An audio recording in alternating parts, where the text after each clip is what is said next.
Okay, we're back. So, you know, besides our videos, one of the other things that we do, and I couldn't believe this, if you told me in 2014 that I would be doing tours of Sicily, I'd be like, no way.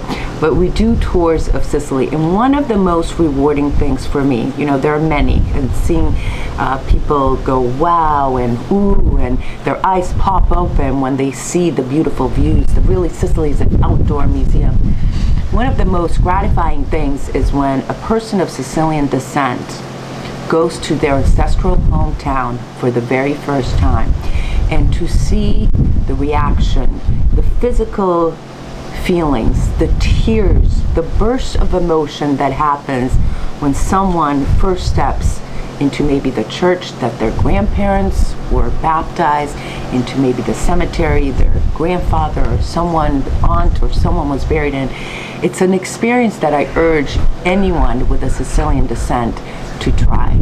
Come to Sicily, revisit your roots.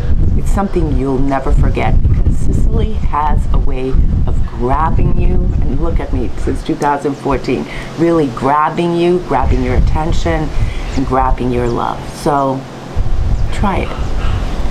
Well, I know one thing is I know New Orleans has a very special connection over here with the Sicilians. Mm-hmm. Largest lynching in American history took place in New Orleans.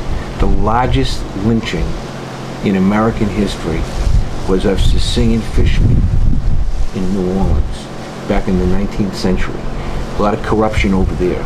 You learn all about yellow journalism and the power of the newspaper, how it basically convinced people to storm a jail after they were innocent.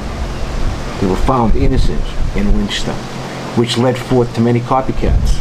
And it was in the United States, friend, Florida, South Carolina, North Carolina. And I know a lot of heroes, modern day heroes, stepped forth the last few years. And recently, New Orleans, I believe, the mayor of New Orleans, we had a copy here. We have a good friend of ours who was involved in that, Mike Santos from New York, attorney Mike Santos, and apologized, okay?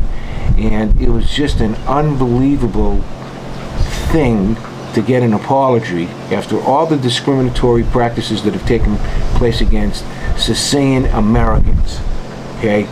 Don't work here, okay? I grew up in Lawrence, Massachusetts. My grandparents came here, both sets of them. They worked in the sweatshops of Lawrence, Massachusetts. Lived in a tenement.